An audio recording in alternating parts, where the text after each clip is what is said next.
This traffic is not moving.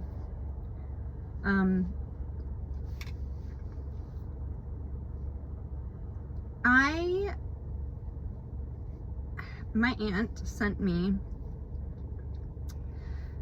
some random pictures one night.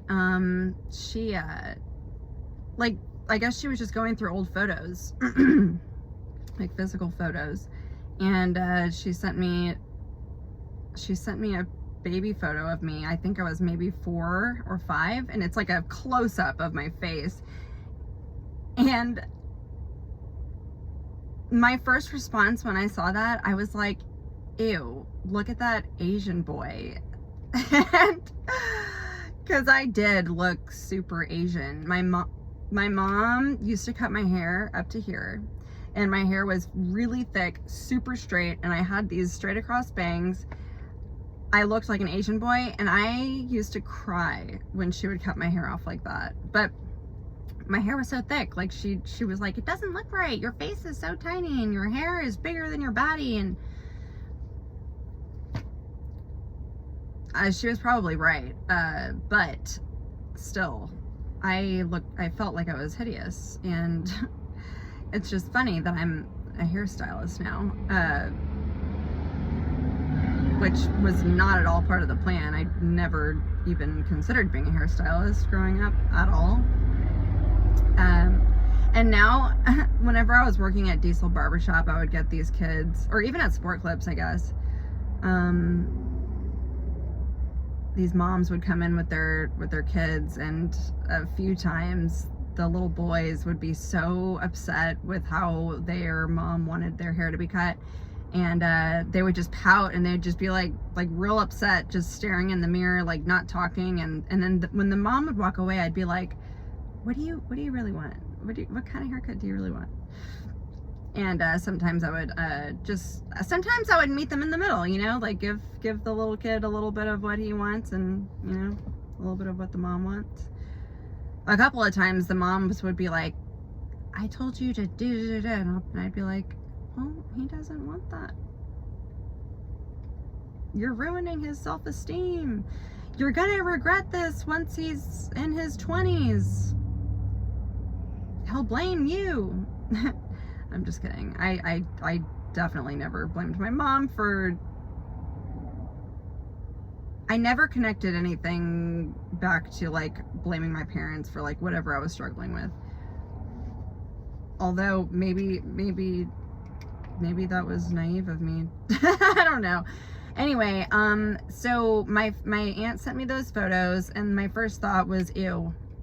And I made fun of her. I made fun of that little girl. And then a few days later, I heard on a podcast, this guy said that he put his baby photo as his phone wallpaper. He was talking about how, like, his therapist told him to do that. And it was just like, I mean, that's not what the podcast was about. The guy just, like, said it in passing, you know? He didn't say how it helped or why it helped or anything. And when I first heard that, I was like, I don't know, I guess I could see how that would be helpful. I definitely didn't connect the dots to, like, oh, my aunt just sent me a photo. But then I heard it again, like a second time, through a totally different source. And I was like, and then I really paid attention to that, and I was like, am I supposed to do something with that Asian boy photo and, like, put it as my wallpaper? Because, like, it's also really random that my aunt sent me that in the first place. Like, how many of us are even getting photos like that from our aunts? And, you know, it was also interesting that she chose that photo, because I mean, I had better looking photos, that's for damn sure. But I was like, all right, I'm gonna try this. And I didn't know, like, again, I wasn't doing any other healing work. Like, I wasn't trying to, like, even work on my childhood trauma. I don't even really like, oh. What's happening here?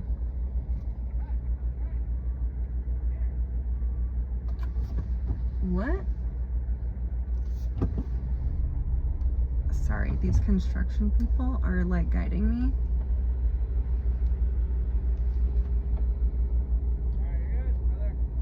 This is confusing. Oh my gosh, it looks like I'm getting arrested. Cool, this is awkward. I'm trying to record a podcast, people. Podcast? No, it's my journals. Okay, anyway, this is so distracting. So I'm on Highway 211 right now, and they're doing construction work, and there's only one lane open, and there's like a two-way lane thing, and only one side can go. We have to wait for like all these like people to like come this way first, and then we can like go through. But like I'll probably be sitting here for like a whole 10 minutes, and like I'm just like right up front. I'm right in front of the line of everybody. So like this cop and these construction guys are just like standing here staring at me as I talk to myself in my car. Whatever. So over time, so yeah, like I wasn't doing any other childhood healing work at all, and to be honest, I don't do a whole lot of healing work to begin with. All I would ever really do was like, I mean, I was with my boyfriend for 4 years off and on, and like whenever we'd have fights or if I ever felt triggered or whatever, like I would do the reflecting work to like understand myself, like why did I react like that, and like why did that upset me so much, and like even if like I had like damn good reason to be upset at him, it's still like our reactions are, it's not like universal, you know, like something. Anyway, I would just put my attention on how I was triggered, and then I would like, you know, think back to like where, when, and who and where like I could have developed that trigger basically. But again, like I never went as far back to my childhood years. I didn't feel like I needed to, because I had a great childhood up until my parents divorced. I had a great childhood. I mean, the years that it mattered were like you're born, like from like the day that you're born all the way until you're like 7 or 8, or I don't know what the years are, but I also think that people hear the term like childhood trauma, and they assume that they need to have some kind of like wild, traumatic, you know, abusive childhood in order to like, you know, I guess qualify for that type of healing work. But no, it's not. I mean, like we're programmed as kids, like we're just, because we're having a ton of like first time experiences, like the first times that we're ever feeling anything, like the first time that we're ever told no, the first time that we're ever spanked, you know, like the first time like someone made fun of us and called us an Asian boy, like, you know, like we start like judging our physical appearance, and like we start like, it's where our beliefs get programmed, and we all need to like kind of unprogram those initial beliefs and then reprogram that stuff as adults. It's just hard because those beliefs are subconscious.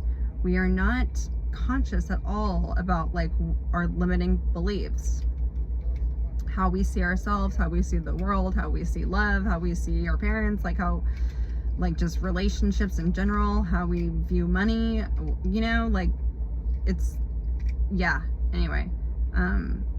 So this childhood photo thing, when you're constantly like, however many times we're looking at our phones every day, and you're getting this glimpse of this your younger self. I noticed over time, and I had it on there for maybe a month or two, but after a month, I started to notice that that little girl was adorable, and I was like that's interesting.